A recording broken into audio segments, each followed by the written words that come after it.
What is going on, beautiful people? Today we're talking about how to let go of a narcissist for good. Well, for once and for all, a few different tips and techniques that you can use. If you're new here, my name is Lee Hammock. I'm a clinically diagnosed narcissist, and welcome to another episode of the Narcissists Code.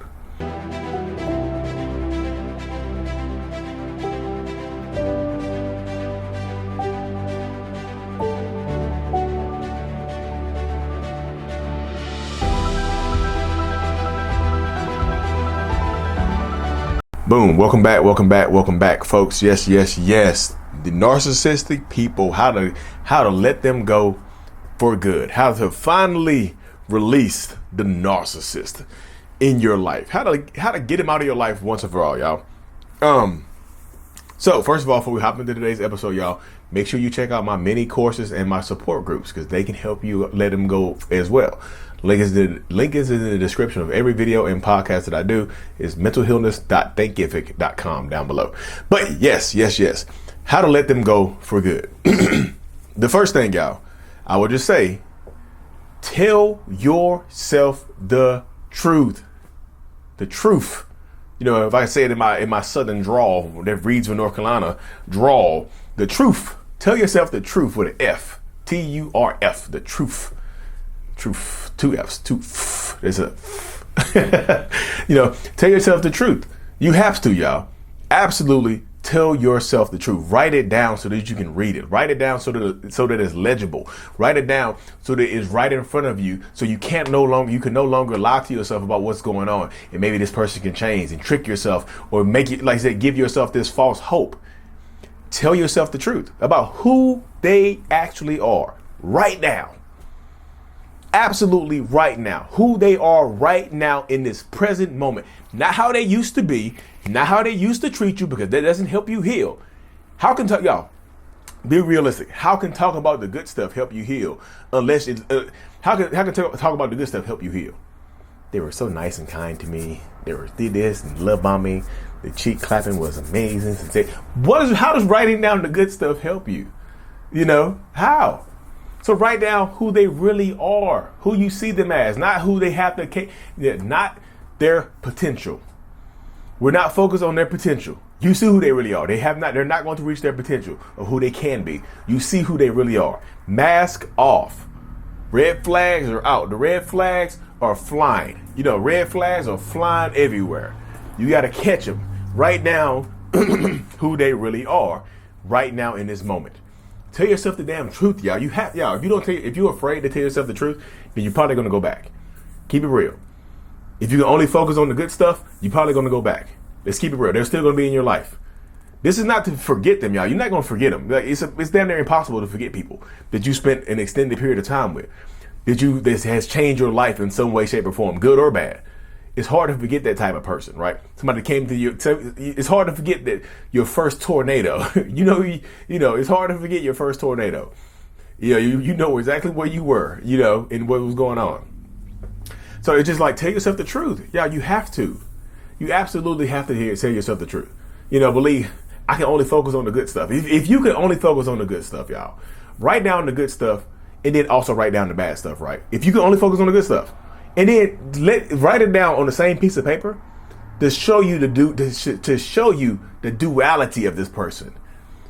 This person could have been good, but they chose to be bad. This person could have treated me good, but they chose to treat me bad. Because it's a choice. It is a choice, y'all. It's not just random actions. They're not possessed. They're not getting control. They're not getting controlled by a remote controller. They're a real person. They made the choice to treat you badly. You see? Transference. Use transference, y'all. Like seriously. The next thing, goodness gracious, the next thing that you can possibly do to help you get past this situation, to help you finally let them go, y'all, is to stop saying my narcissist. Simple. It seems simple, doesn't it? If the way you describe them in comment sections or to your family and friends, or when you're in a support group or something like that, stop saying my narc or my narcissist, because that right there means possession. When you say my, and then you say that right there, that's possession. My soda bottle, my phone, my hair tie, my red flag. This is ownership. This is how I'm describing things of ownership. You can say my ex or my ex-narcissistic person, my ex-narcissist, my narc ex, but make sure you're using that adjective, that ex, my ex. Make sure you're using it right there. Don't just say my narcissist, because if you say my narcissist, it's possession. It's still like it seems super simplistic, but it's the mind holding on to. Language matters. The words you use and how you use them absolutely matter. They really, really do. They absolutely matter. So stop saying my narcissist or my narc. If you catch yourself saying it, just correct it. My ex. If you catch yourself writing it down, just correct it. My ex narc, my ex partner, my ex toxic person. You see what I'm saying? My narcissistic parent, because it can't be your ex parent. You know, if the narcissist in your life is your parent, it can't be your ex parent. You know, my ex boss, my ex narcissistic boss, but like parent is different. You know, my ex brother, it could be my ex brother-in-law, but like my ex brother, my ex narcissistic brother. You know, it's very important the words you use, y'all. So make sure you use better descriptive words to help you heal, because that's what I hope it makes sense to you that the words you use really, really having an impact on how you feel and how you coordinate and how you navigate life. So make sure you say my ex narcissist, my narcissistic ex, my toxic ex. Make sure you're hammering away at the X word, because that helps you in the long run. You know, you have to stay empowered on this space right here. The next thing that you can do, y'all, this is gonna be number 3 right here. The next thing that you can do is to just be, again, it's about honesty, but tell yourself that there's no reward, y'all. There's no pot of gold at the end of this toxic ass rainbow. You know how the normal rainbow has all these bright colors? The toxic narcissistic rainbow is all dark, sludgy, swampy colors. Dark, like beet red. You know how the normal rainbow has the bright red in it? The toxic narcissistic rainbow has like beet red, or just some dark stain color. It's got stains. It's got chips in it. It's not a normal rainbow. This rainbow is jagged. It's the shape of a rainbow, but it's got jagged edges. There's pieces missing. There's holes in it. It's a weird rainbow. You know what I mean? Drop a rainbow in the comment section. You made it this far. I appreciate you. But it's a weird rainbow. But there's no pot of gold. There's no reward at the end of this rainbow, y'all. There really isn't. I know people are just like, if I stay a little longer, maybe they'll change. If I give it another chance, maybe they'll change. There's going to be a reward for me, for my struggle. There's going to be a reward for the time I put in for it. Y'all, your reward can be your freedom. Your reward can be your understanding. Your reward can be setting boundaries, having standards for your life. That's your reward. Your reward can't be this person that's treating you horribly, y'all. They can't be this person that treated you horribly. Let's say y'all been together for 20 years. And this is not me telling you to leave, but like I said, y'all been together 20 years. In 20 years, y'all, they had 20 years to treat you better, right? They treated you bad for 17 out of these 20 years. Even if they started changing their behaviors now, it'd be very hard pressed for you to just be like, you know what, I forgive you. I forgive you for everything you've ever done to me. Now, yeah, that's hard as hell to do. It's hard not to hold that against them. It really is.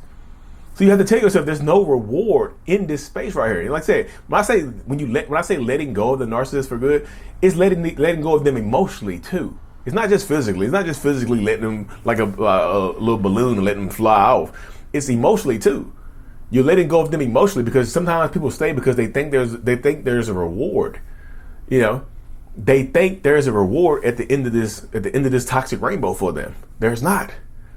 You know, there's no reward for this right here. So you have to empower yourself to understand there's no reward for staying. There's no gift you get at the end of the rainbow for being a ride or die. It's up dying, ride or die. Ride or die. You ride or you die. Most times you die emotionally. It's emotional death, not physical. Sometimes it's physical, but most times it's an emotional death. You know. And let's say, and the last thing that I will cover today is going to help you, finally let that person go. It will help you finally get that release that you're so searching for, y'all. Is to stop making excuses for their behaviors. You don't have to do, y'all. You don't have to do these in any order, but you have to stop making excuses for their behavior. You have to stop. Hey, they had a bad childhood, so I need to forgive them. No. Yeah, they bad. You can have empathy for the fact that they had a bad childhood. But damn, y'all, that doesn't give them the right to treat you horribly. They went to jail for 20 years. They don't know how to act in real life right now. Y'all, this still does not give them the right to treat you horribly because they've been locked up for 20 years. You know, they never had they grew up in a single parent household with lack of means. Y'all, so did I. You see what I'm saying? It's just in this space right there, still does not give them the right to treat you horribly, to cheat on you, to beat on you, to lie to you, to steal from you, whatever it is, to hold you back, to not celebrate your wins.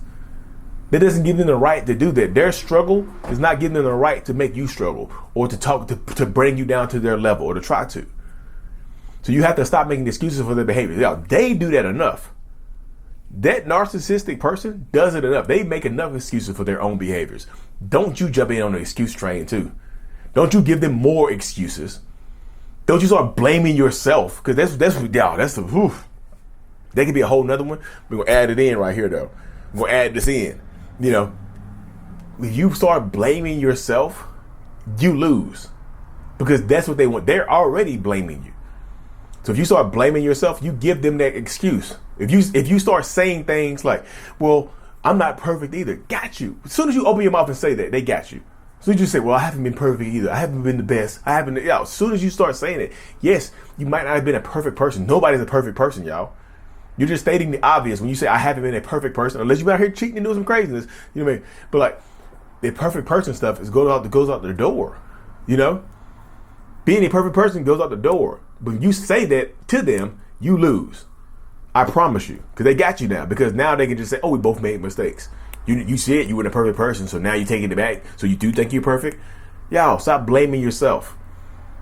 Stop blaming yourself. I'm just telling you, just being realistic. Stop blaming yourself and giving this person more excuses. Stop excusing their behaviors, because their behaviors are not justified because of their childhood, their growth, what they've been through, their current situation, somebody that passed away 15 years ago, the job that they lost, a girl that broke their heart 25 years ago, a man that cheated on them 15 years ago. Y'all, that does not excuse their behaviors for how they treat you right now.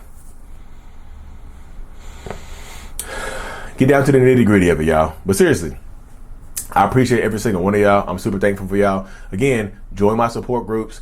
Take my mini course. I have some more courses coming out as well, y'all. Link is in the description. Make sure you subscribe to this channel. Mental Illness is out. Peace. Thank you so much for making it to the end of my video. You are a mental illness rock star, and I appreciate you for being here. If you haven't already, make sure to click on the screen to subscribe to the channel and watch another one of my videos in my playlist. There's also a link available up here for you to purchase my kids' book, Remember It's Not Your Fault, on Amazon. So check that out. Thank you. I will see you in the next video. Peace.